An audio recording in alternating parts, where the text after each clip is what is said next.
Ambassador Lacanlida, babalikan ko lang yung pinirmahan ninyo. Andito na sinabi ninyo, kahit nagkakadiskusyon na tungkol sa diabetes ni Presidente Duterte at yung kanyang kalagayan, pinirmahan ninyo that you don't know if he's fit to travel or not. Eh bakit pinagbiyahe yan kung hindi ka sigurado?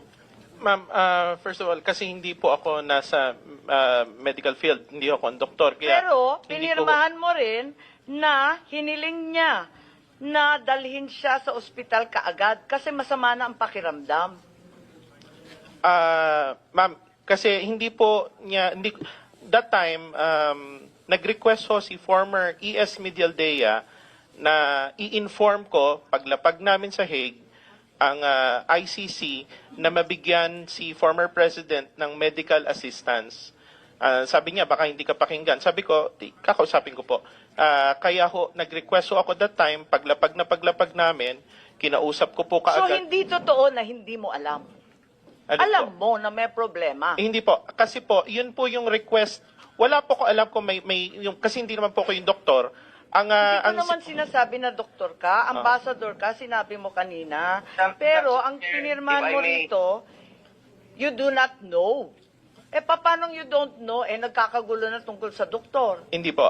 Yun nga po. Nag-request lang po si former ES Medialdea na Ambassador, mag-request tayo sa ICC para mabigyan ng medical assistance si former president. Pero hindi po namin pinag-usapan kung ano po yung kalagayan na mataas po ang kanyang sugar o mataas ang kanyang... Hindi, humihingi na nga na direktang dalhin sa ospital. Tanungin natin si Senator Bongo. Kanina pa nagtataas ng kamay, sorry. Ako nagtatanong, ako po magtatanong.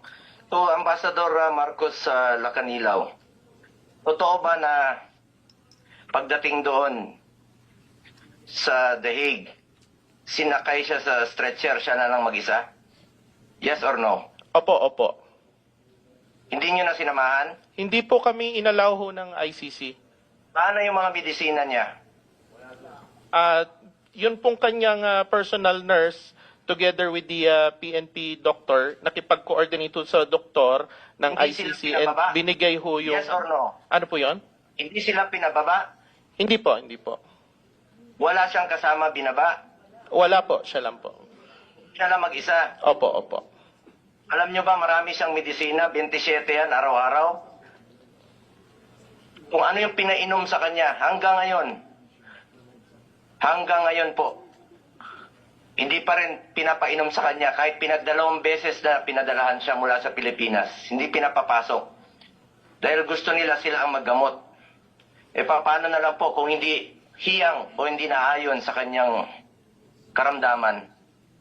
Yung nasa Villamor pa lang po, si dating Pangulong Duterte, mataas yung blood sugar niya. And he is due for check-up po, March 12. Andiyan dyan po yung nurse niya. Monthly po yan. December, January, February, March. Buwan-buwan po yung kanyang medical procedure. 80 years old na po yan. Buwan-buwan, ako mismo sinasamahan ko. Pati yung gamot niya, buwan-buwan, ako rin po nagpapadala. May karamdaman na po si Tatay Digong. Alam niyo po, ganitong totoong kwento. Alam niyo lang po yung totoo. Nung dumating si dating Pangulong Duterte, andyan dyan po yung doktor niya. Harap ko po si Chief PNP Marbil. Tinanong ko po, Sir, saan niyo ba dadalhin? Kasi dito yung mga doktor.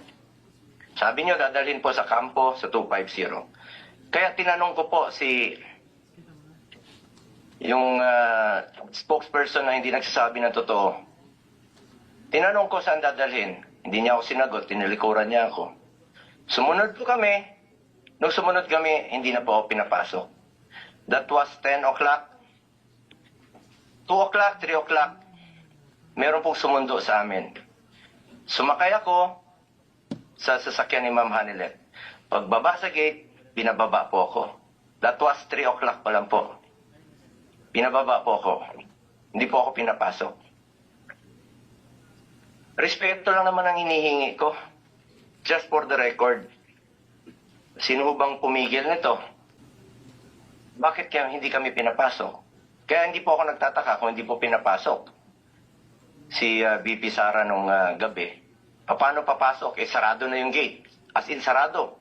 Lahat po ng gate sa kampo, sarado na po. Nung sinubukan ko pong pumasok, nagpaalam po kami. Pinababa po ako. Kahit nakasakay na po ako sa sasakyan. Nakiusap na lang po ako papasukin yung mga doktor. Yung 3 doktor po. It took you about 3 hours, 4 hours pa po. After his arrival, bago pinapasok yung doktor. Yung oxygen niya nandoon, yung ambulansya po nandoon. Inantay muna about 3 to 4 hours. Or even 5 hours bago pinapasok po yung ambulansya. Pati yung doktor niya. Doon pa po nalaman na mataas 300 plus po ang kanyang blood sugar. With that findings, kung talagang chinek up ng doktor ninyo ng maayos, he is not fit to fly. He is not fit to fly. Due for check-up na po siya and admission po, March 12. You may check with his hospital sa Cardinal Santos. Naka-reserve na po yun.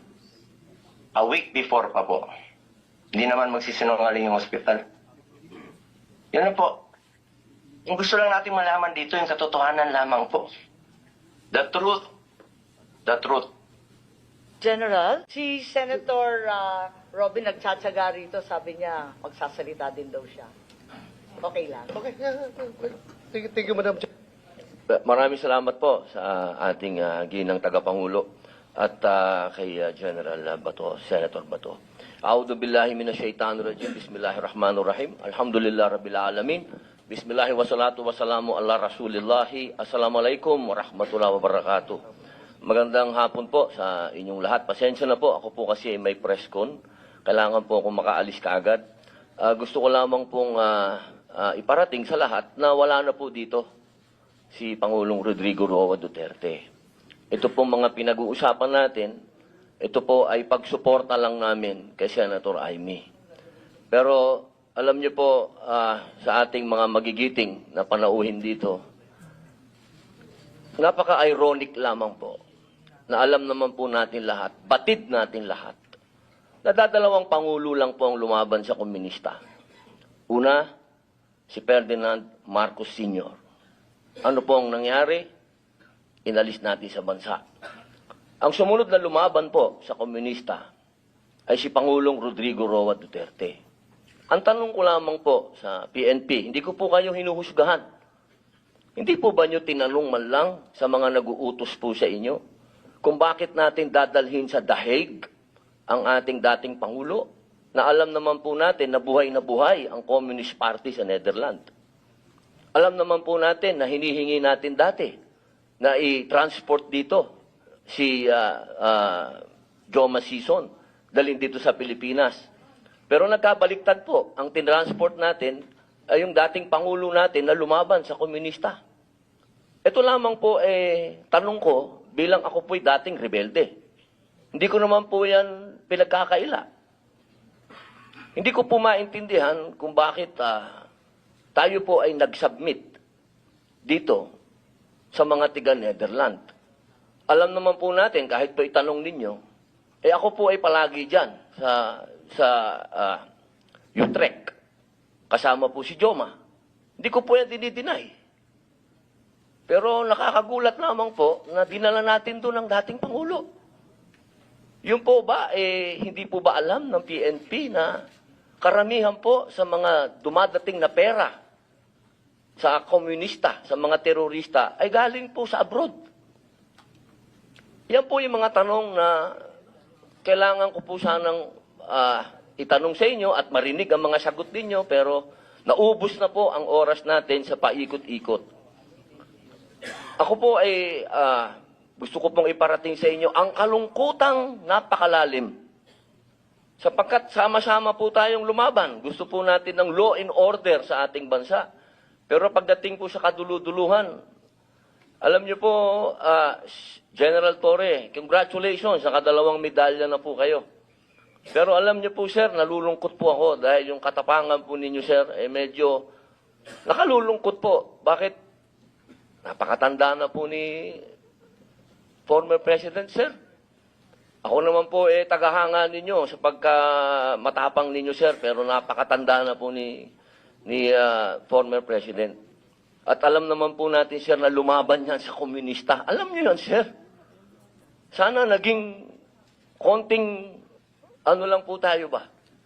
Binigyan naman natin ng konting kung paano natin tinitingnan yung mga medalya nyo. Hindi lang nalagyan ng medalya si Presidente, pero kung sa medalya ang pag-uusapan, tinulungan niya tayo laban sa mga terorista.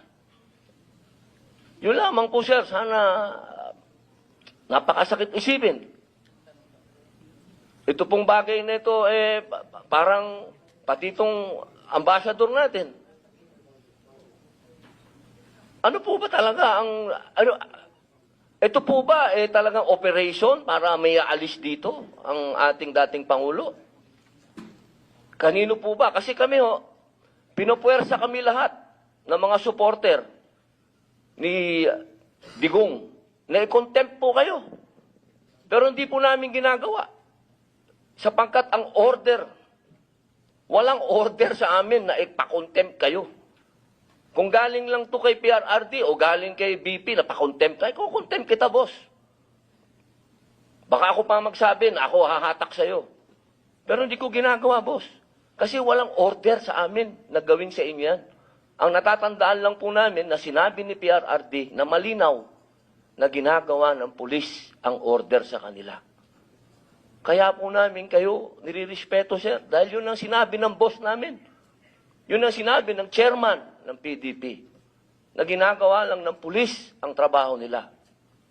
Pero sana naman, sir, isipin din natin kung anong itinanim ni PRRD sa bansang ito. Nilabanan natin ng komunista. Talaga bang yan ba talaga ang kapalaran ng mga presidenteng lumalaban sa komunista? Isang in-exile, isang sinurrender? Ano pa po talaga itong bansa natin? Tayo po ba'y demokratiko talaga?